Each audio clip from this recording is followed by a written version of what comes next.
ಸಖತ್ ಖಾರ ಬಣ್ಣ ಮತ್ತು ರುಚಿ ಆಚಿ ಚಿಲ್ಲಿ ಪೌಡರ್.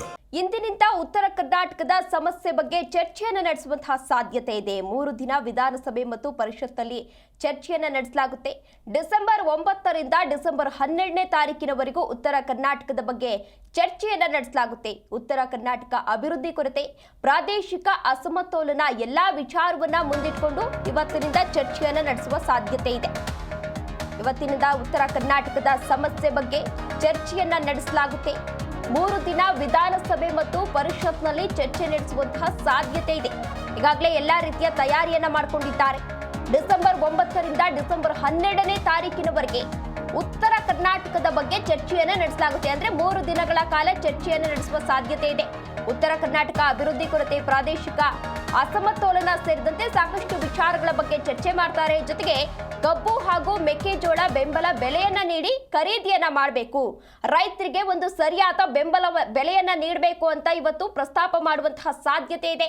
ರೈತರ ಸರಣಿ ಆತ್ಮಹತ್ಯೆಯನ್ನ ತಡೆಯಲು ಮಾರ್ಗೋಪಾಯವನ್ನ ಇವತ್ತು ನೀಡಲಾಗುತ್ತೆ. ಸಾಕಷ್ಟು ವಿಚಾರಗಳ ಬಗ್ಗೆ ಇವತ್ತು ಚರ್ಚೆಯನ್ನ ಕೂಡ ನಡೆಸಲಾಗುತ್ತೆ. ಈಗಾಗಲೇ ಬಿಜೆಪಿ ನಾಯಕರು ಕೂಡ ಪ್ರೊಟೆಸ್ಟ್ ಅನ್ನ ಮಾಡಲು ಎಲ್ಲಾ ರೀತಿಯ ಸಿದ್ಧತೆಯನ್ನ ಕೂಡ ಮಾಡಿಕೊಂಡಿದ್ದಾರೆ. ನಿನ್ನೆಯಿಂದ ಈಗಾಗಲೇ ಅಧಿವೇಶನ ಆರಂಭ ಆಗಿದೆ. ನಿನ್ನೆ ಕೆಲವೊಂದಷ್ಟು ವಿಚಾರಗಳ ಅಂದ್ರೆ ಈ ವರ್ಷ ಯಾರ್ಯಾರು ಸಾವನ್ನಪ್ಪಿದ್ರು ಅವರಿಗೆ ಸಂತಾಪವನ್ನ ಸೂಚಿಸುವಂತಹ ಕೆಲಸವನ್ನ ಮಾಡಲಾಗಿತ್ತು. ಆದ್ರೆ ಇವತ್ತಿನಿಂದ ಅಧಿವೇಶನ ಸ್ಟಾರ್ಟ್ ಅಂತಾನೆ ಹೇಳಬಹುದು. ಸಾಕಷ್ಟು ಹೋರಾಟಗಳನ್ನ ಕೂಡ ನಡೆಸಲಾಗುತ್ತೆ. ಇವತ್ತು ಬೆಳಗಾವಿಯಲ್ಲಿ ಬಿಜೆಪಿಯಿಂದ ಬೃಹತ್ ಹೋರಾಟವನ್ನು ನಡೆಸಲಾಗುತ್ತೆ. ಉತ್ತರ ಕರ್ನಾಟಕ ರೈತರ ಪರ ಬಿಜೆಪಿ ನಾಯಕರು ರಣಕಹಳಿಯನ್ನ ಊದಲು ಈಗಾಗಲೇ ಎಲ್ಲಾ ರೀತಿಯ ಸಿದ್ಧತೆಯನ್ನ ಮಾಡಿಕೊಂಡಿದ್ದಾರೆ. ಸುವರ್ಣಸೌಧದ ಹತ್ತಿರದಲ್ಲೇ ದೋಸ್ತಿಗಳು ಪ್ರತಿಭಟನೆಯನ್ನ ನಡೆಸಲಿದ್ದಾರೆ. ಸಾರ್ವಜನಿಕ ಸಮಾವೇಶ ನಡೆಯುತ್ತೆ. ಆ ಸಮಾವೇಶದ ಬಳಿಕ ಸುವರ್ಣಸೌಧಕ್ಕೆ ಮುತ್ತಿಗೆ ಹಾಕಲು ಎಲ್ಲಾ ರೀತಿಯ ತಯಾರಿಯನ್ನ ಮಾಡಿಕೊಂಡಿದ್ದಾರೆ. ಈಗಾಗಲೇ ಆರ್ ಅಶೋಕ್, ಬಿವೈ ವಿಜಯೇಂದ್ರ ಸೇರಿದಂತೆ ಸಾಕಷ್ಟು ನಾಯಕರು ಸ್ಥಳಕ್ಕೆ ಆಗಮಿಸಿ ಸ್ಥಳ ವೀಕ್ಷಣೆಯನ್ನ ಕೂಡ ಮಾಡಿದ್ರು. 25,000 ರೈತರ ಜೊತೆ ಬಿಜೆಪಿ ನಾಯಕರು ಕೂಡ ಇವತ್ತು ಹೋರಾಟವನ್ನ ಮಾಡ್ತಾರೆ. ರೈತರ ಸಮಸ್ಯೆ ಏನಿದೆ ಆ ಎಲ್ಲ ಸಮಸ್ಯೆಗಳನ್ನ ಇವತ್ತು ಇಲ್ಲಿ ಪ್ರಸ್ತಾಪವನ್ನ ಮಾಡಿ ಹೋರಾಟವನ್ನ ಮಾಡುವಂತಹ ಸಾಧ್ಯತೆ ಇದೆ. ಅಂದ್ರೆ ರೈತರು ಕೂಡ ಈ ವರ್ಷ ಸಾಕಷ್ಟು ಸಮಸ್ಯೆಗಳನ್ನ ಅನುಭವಿಸ್ತಾ ಇದ್ದಾರೆ. ಈ ವರ್ಷ ಅಂತ ಅಲ್ಲ, ಪ್ರತಿ ವರ್ಷವೂ ಕೂಡ ಅವರು ಸಮಸ್ಯೆಗಳನ್ನ ಅನುಭವಿಸ್ತಾ ಇದ್ದಾರೆ. ಈ ಮಳೆ ಜಾಸ್ತಿ ಆದಂತಹ ಸಂದರ್ಭದಲ್ಲಿ ಬೆಳೆ ಹಾನಿಯಾಗಿದೆ. ಅಂತಹ ಸಂದರ್ಭದಲ್ಲಿ ಅವರಿಗೆ ಒಂದು ಪರಿಹಾರ ಸಿಗ್ತಾ ಇಲ್ಲ, ಸರಿಯಾದ ರೀತಿಯಲ್ಲಿ ಪರಿಹಾರ ಸಿಗ್ತಾ ಇಲ್ಲ. ಅವರು ಆ ಬೆಳೆಯನ್ನೇ ನಂಬಿಕೊಂಡು ಹೆಂಡತಿ ಮಕ್ಕಳನ್ನ ಸಾಕ್ತಾ ಇರ್ತಾರೆ.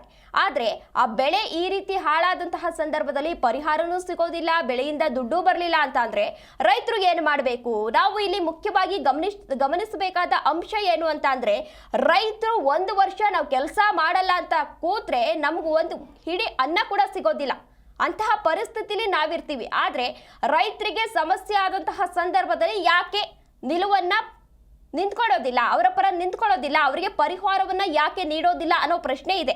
ಹಾಗಾಗಿ ಇವತ್ತು ಬಿಜೆಪಿ ನಾಯಕರು ರೈತರ ಸಮಸ್ಯೆಗಳನ್ನ ಮುಂದಿಟ್ಟುಕೊಂಡು ಇವತ್ತು ಪ್ರತಿಭಟನೆಯನ್ನ ನಡೆಸುವಂತಹ ಸಾಧ್ಯತೆ ಇದೆ. ಈಗಾಗಲೇ ಎಲ್ಲಾ ರೀತಿಯ ಸಿದ್ಧತೆಯನ್ನ ಕೂಡ ಮಾಡಿಕೊಳ್ಳಲಾಗಿದೆ.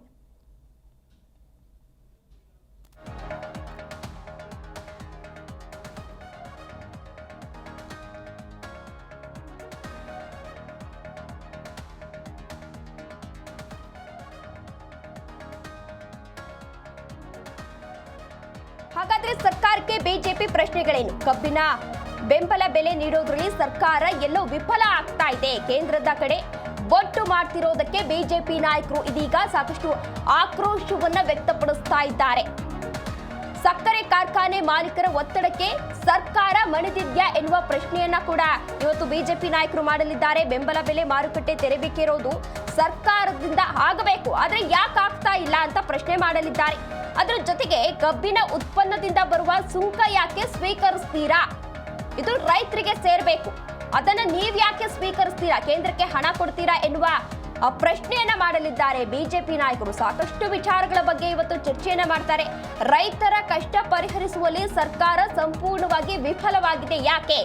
ಬೆಳಗಾವಿಯಲ್ಲಿ ಟ್ರ್ಯಾಕ್ಟರ್ಗೆ ಬೆಂಕಿ ಹಚ್ಚಿದ್ರು, ರೈತರಿಗೆ ಪರಿಹಾರವನ್ನ ನೀಡಿದ್ರಾ ಅನ್ನೋ ಸಾಕಷ್ಟು ಆಯಾಮಗಳಲ್ಲಿ ಪ್ರಶ್ನೆಯನ್ನ ಮಾಡಲಿದ್ದಾರೆ.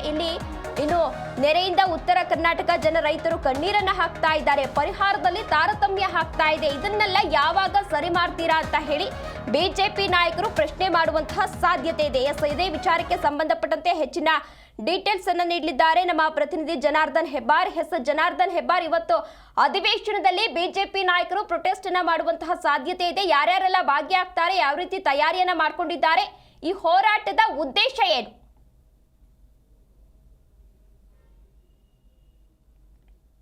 ಈ BJPಯ ಪ್ರತಿಭಟನೆ ಇದೆ. ಸದನದ ಒಳಗಡೆಯಲ್ಲಿ ಸರ್ಕಾರದ ವಿರುದ್ಧ ಹೋರಾಟ ಮಾಡೋದರ ಜೊತೆಯಲ್ಲಿ ಸುವರ್ಣಸೌಧದ ಎದುರಿನಲ್ಲಿ ಹೋರಾಟಕ್ಕೆ ಸ್ಥಳವನ್ನು ನಿಗದಿ ಮಾಡಲಾಗಿದೆ. ಅಲ್ಲಿ BJPಯಿಂದ ಹೋರಾಟ ಇರುತ್ತೆ. ಪ್ರಮುಖ ವಿಚಾರ ಏನಂತಂದರೆ, ರಾಜ್ಯ ಸರ್ಕಾರ ರೈತರ ವಿಚಾರದಲ್ಲಿ ಸರಿಯಾದಂತಹ ಕ್ರಮ ತೆಗೆದುಕೊಳ್ಳಲು ವಿಫಲವಾಗಿದೆ.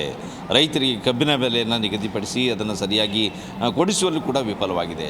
ಸಕ್ಕರೆ ಕಾರ್ಖಾನೆಗಳನ್ನು ಬಗ್ಗಿಸುವಂತಹ ಕೆಲಸವನ್ನು ಮಾಡಬೇಕು ಈ ಸರ್ಕಾರ ಅನ್ನೋಂಥ ಮಾತನ್ನು BJP ರಾಜ್ಯಾಧ್ಯಕ್ಷ ವಿಜೇಂದ್ರ ಅವರು ಇವತ್ತು ಮಾತಾಡ್ತಾ ಹೇಳಿದರು ಜಿ ಕನ್ನಡ ನ್ಯೂಸ್ ಜೊತೆ ಮಾತಾಡುವಂಥ ಸಂದರ್ಭದಲ್ಲಿ. ಅಂದರೆ ರಾಜ್ಯ ಸರ್ಕಾರ ರೈತರ ವಿಚಾರದಲ್ಲಿ ಆಡಿರುವಂತಹ ಮಾತೇ ಒಂದು, ತೆಗೆದುಕೊಂಡಿರುವಂತಹ ನಿರ್ಧಾರವೇ ಒಂದು, ಒಟ್ಟಾರೆಯಾಗಿ ರೈತರಿಗೆ ಅನ್ಯಾಯ ಆಗಿದೆ.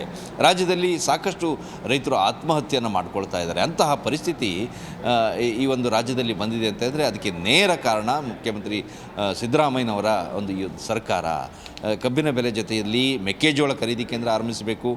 ಇಲ್ಲಿ ಮೆಕ್ಕೆಜೋಳ ಖರೀದಿ ಕೇಂದ್ರ ಆರಂಭಿಸಿದರೂ ಸಹಿತ ಅಲ್ಲಿ ರೈತರಿಗೆ ಧಾನ್ಯವನ್ನು ಕೊಡಲಿಕ್ಕೆ ಒಂದಷ್ಟು ನಿಗದಿಯನ್ನು ಮಾಡಲಾಗಿದೆ. ಕೇವಲ ಇಷ್ಟು ಕ್ವಿಂಟಲ್ ಮಾತ್ರ ಒಬ್ಬ ರೈತರಿಂದ ಖರೀದಿ ಮಾಡ್ತೀವಿ ಅಥವಾ ಇಷ್ಟು ಎಕರೆಗೆ ಮಾತ್ರ ಸೀಮಿತ, ಈ ರೀತಿಯ ನಿಬಂಧನೆಗಳನ್ನು ಹಾಕಿರುವ ಕಾರಣಕ್ಕಾಗಿ ರೈತರಿಗೆ ಸಮಸ್ಯೆ ಆಗ್ತಾ ಇದೆ. ಇದೆಲ್ಲವನ್ನು ಕೂಡ ಸರ್ಕಾರ ಬಗೆಹರಿಸಬೇಕು. MSP ದರ, ಕಬ್ಬಿಗೆ ಇಷ್ಟೇ ಒಂದು ಟನ್ಗೆ ಇಷ್ಟು ಬೆಲೆಯನ್ನು ಕೊಡಬೇಕು ಅಂತೇಳಿ ಕೇಂದ್ರ ಸರ್ಕಾರ ನಿಗದಿ ಮಾಡಿದೆ. ಅದರ ಮೇಲೆ ಎಷ್ಟು ಬೇಕಾದರೂ ರಾಜ್ಯ ಸರ್ಕಾರ ಕೊಡಬಹುದು. ಅದಕ್ಕೆ ಉತ್ತರ ಪ್ರದೇಶದಲ್ಲಿ ಕೂಡ ಅವರು BJPಯವರು ಉದಾಹರಣೆಯಾಗಿ ಕೊಡ್ತಾಯಿದ್ರು. ಅಲ್ಲಿ ದರವನ್ನು ನಿಗದಿ ಮಾಡಿದ್ರೂ ಸಹಿತ ರಾಜ್ಯ ಸರ್ಕಾರ ಹೆಚ್ಚಿನ ದರವನ್ನು ಕೊಡ್ತಾ ಇದೆ. ಆ ರೀತಿ ಕೆಲಸವನ್ನು ಕಾಂಗ್ರೆಸ್ ಸರ್ಕಾರ ಇಲ್ಲಿ ರಾಜ್ಯದಲ್ಲಿಯೂ ಕೂಡ ಮಾಡಬೇಕು. ಅಲ್ಲದೆ ಈಗಾಗಲೇ ರಾಜ್ಯ ಸರ್ಕಾರ ನಿಗದಿ ಮಾಡಿದ ದರವನ್ನೂ ಸಹಿತ ಸಾಕಷ್ಟು ಕಾರ್ಖಾನೆಗಳು ಸರಿಯಾಗಿ ಕೊಡ್ತಾ ಇಲ್ಲ. ಸಕ್ಕರೆ ಕಾರ್ಖಾನೆಗಳ ಮಾಲೀಕರು ಅದನ್ನು ರೈತರಿಗೆ ಕೊಡುವಂಥ ಕೆಲಸವನ್ನು ಮಾಡ್ತಾ ಇಲ್ಲ. ಬೀದರ್ನಿಂದ ಹಿಡಿದು ಇಡೀ ರಾಜ್ಯದಲ್ಲಿ ಚೆಕ್ ಮಾಡ್ತಾ ಹೋದಾಗ ಒಂದೊಂದು ಸಕ್ಕರೆ ಕಾರ್ಖಾನೆಯವರು ಒಂದೊಂದು ರೀತಿಯ ದರವನ್ನು ಕೊಡ್ತಾ ಇದ್ದಾರೆ. ಇದು ಆಯಾ ಭಾಗದಲ್ಲಿ ರೈತರಿಗೆ ಮಾಡ್ತಾ ಇರುವಂಥ ಅನ್ಯಾಯ. ಇದನ್ನು ಸರಿಪಡಿಸುವಂಥ ಕೆಲಸ ರಾಜ್ಯ ಸರ್ಕಾರ ಮಾಡಬೇಕು. ಮಾತೆತ್ತಿದರೆ ಪ್ರತಿಯೊಂದು ವಿಚಾರಕ್ಕೂ ಇವರು ಕೇಂದ್ರ ಸರ್ಕಾರದತ್ತ ಬೊಟ್ಟು ಮಾಡುವಂತಹ ಕೆಲಸವನ್ನು ಮಾಡ್ತಾರೆ. ಅದು ಬಿಟ್ಟು ರಾಜ್ಯ ಸರ್ಕಾರ ತನ್ನ ಜವಾಬ್ದಾರಿ ಏನಿದೆ ಆ ಕೆಲಸವನ್ನು ಮೊದಲು ನಿಭಾಯಿಸಬೇಕು ಅಂತೇಳಿ ಆಗ್ರಹವನ್ನು ಮಾಡುವಂಥ ಕೆಲಸವನ್ನು BJP ಇವತ್ತು ಮಾಡಲಿಕ್ಕಿದೆ. ವಿಪಕ್ಷ BJPಯ ಎಲ್ಲ ಶಾಸಕರು, ವಿರೋಧ ಪಕ್ಷ ನಾಯಕ ಆರ್ ಅಶೋಕ್ ಸೇರಿದಂತೆ BJP ರಾಜ್ಯಾಧ್ಯಕ್ಷ ವಿಜೇಂದ್ರ, ಮೇಲ್ಮನೆ ವಿರೋಧ ಪಕ್ಷ ನಾಯಕ ಛಲವಾದಿ ನಾರಾಯಣಸ್ವಾಮಿ ಸೇರಿದಂತೆ ಎಲ್ಲ ಪ್ರಮುಖರೆಲ್ಲರೂ ಕೂಡ, ಶಾಸಕರು, ಮಾಜಿ ಶಾಸಕರು, ಒಂದಷ್ಟು ಪ್ರಮುಖರು, ವಿಭಾಗದ ಪ್ರಮುಖರು, ಕಾರ್ಯಕರ್ತರು, ಇವರೆಲ್ಲರೂ ಕೂಡ ಇವತ್ತಿನ ಪ್ರತಿಭಟನೆಯಲ್ಲಿ ಭಾಗಿಯಾಗಲಿಕ್ಕಿದ್ದಾರೆ. ಸರ್ಕಾರವನ್ನು ಮಣಿಸುವಂತಹ ಕೆಲಸವನ್ನು ವಿಪಕ್ಷ BJP ಹೋರಾಟದ ಮೂಲಕ, ಸದನದ ಹೊರಗಡೆಯೂ ಸಹಿತ ಪ್ರತಿಭಟನೆ ಮಾಡುವ ಮೂಲಕ ಸರ್ಕಾರವನ್ನು ಎಚ್ಚರಿಸುವಂತಹ ಕೆಲಸವನ್ನು ಮಾಡಲಿಕ್ಕೆ ಇವತ್ತು ಹೊರಟಿದೆ. ಇದನ್ನು ಅಲ್ಲದೆ ಪ್ರತಿಭಟನೆ ನಂತರದಲ್ಲಿ, ಸಮಾವೇಶ ಪ್ರತಿಭಟನೆ ಆದ ನಂತರದಲ್ಲಿ, ಭಾಷಣ ಎಲ್ಲ ಮುಗಿದ ನಂತರದಲ್ಲಿ ಸುವರ್ಣಸೌಧಕ್ಕೆ ಮುತ್ತಿಗೆ ಹಾಕಬೇಕು ಅನ್ನುವಂಥ ಒಂದು ಪ್ರಯತ್ನವನ್ನು ಕೂಡ ಇವರೆಲ್ಲರೂ ಕೂಡ ಮಾಡಲಿಕ್ಕಿದ್ದಾರೆ. ಆದರೆ ಪೊಲೀಸರು ಅದಕ್ಕೆಲ್ಲದಕ್ಕೂ ಕೂಡ ಅವಕಾಶವನ್ನು ಮಾಡಿಕೊಡ್ದೇನೆ ಅವರನ್ನು ಅಲ್ಲಿಯೇ ಬಂಧಿಸುವಂಥ ಕೆಲಸ ಅಥವಾ ಅಲ್ಲಿಯೇ ತಡೆ ಹಿಡಿಯುವಂಥ ಕೆಲಸವನ್ನು ಪೊಲೀಸರು ಕೂಡ ಮಾಡಲಿಕ್ಕಿದ್ದಾರೆ. ಈ ಸಂದರ್ಭದಲ್ಲಿ ಒಂದಷ್ಟು ಘರ್ಷಣೆ, ಸಂಘರ್ಷ ಆಗುವಂತಹ ಸಾಧ್ಯತೆಯೂ ಕೂಡ ಇದೆ. ಅದೆಲ್ಲಕ್ಕಿಂತ ಹೆಚ್ಚಾಗಿ ಇವತ್ತಿನ ಪ್ರತಿಭಟನೆಯ ಮೂಲಕ ರಾಜ್ಯ ಸರ್ಕಾರವನ್ನು ಎಚ್ಚರಿಸುವಂತಹ ಕೆಲಸವನ್ನು ವಿಪಕ್ಷ BJP ಮಾಡಲಿಕ್ಕಿದೆ. ಆದರೆ ತೇಜಸ್ವಿನಿ, ಇಲ್ಲಿ ಇನ್ನೊಂದು ಪ್ರಮುಖ ಅಂಶ ಅಂತಂದರೆ, NDA ಮೈತ್ರಿಕೂಟ ಆಗಿರುವಂಥ ಸಂದರ್ಭದಲ್ಲಿ BJP ಒಂದೇ ಪ್ರತಿಭಟನೆ ಮಾಡ್ತಾ ಇದೆ. JDS ಅನ್ನು ಸಹಿತ ವಿಶ್ವಾಸಕ್ಕೆ ತೆಗೆದುಕೊಂಡು ಅವರನ್ನು ಕೂಡ ಹೋರಾಟದಲ್ಲಿ ಸೇರಿಸ್ಕೊಂಡಿದ್ದರೆ ಬಹುಶಃ ಹೋರಾಟಕ್ಕೆ ಇನ್ನಷ್ಟು ಹೆಚ್ಚಿನ ಬಲ ಬರ್ತಾ ಇತ್ತು ಅಂತ ಇಲ್ಲಿ ಒಂದಷ್ಟು ಜನ ಮಾತಾಡಲಿಕ್ಕೆ ಶುರು ಮಾಡಿದ್ದಾರೆ. ಸಮನ್ವಯ ಸಮಿತಿ ರಚನೆ ಆಗದೇ ಇರೋ ಕಾರಣಕ್ಕಾಗಿ ಇದೆಲ್ಲವೂ ಕೂಡ ಸಾಧ್ಯ ಆಗಿಲ್ಲ ಅನ್ನುವಂಥ ಮಾತುಗಳು ಕೂಡ ಕೇಳಿಬರ್ತಾ ಇದೆ. ಹಾಗಾಗಿ ಇವತ್ತು NDA ಹೋರಾಟ ಅಲ್ಲ, BJP ಮಾತ್ರ ಹೋರಾಟವನ್ನು ಮಾಡ್ತಾ ಇದೆ. JDS ಇದಕ್ಕೆ ಇವತ್ತಿನ ಹೋರಾಟದಲ್ಲಿ ಭಾಗಿಯಾಗ್ತಾ ಇಲ್ಲ ಅನ್ನೋಂಥ ಮಾಹಿತಿ ಸದ್ಯಕ್ಕೆ ಇದೆ. ತೇಜಸ್ವಿನಿ. ಓಕೆ, ಧನ್ಯವಾದ ಜನಾರ್ದನ್ ಹೆಬ್ಬಾರ್ ತಮ್ಮೆಲ್ಲ ಡೀಟೇಲ್ಸ್ಗಾಗಿ.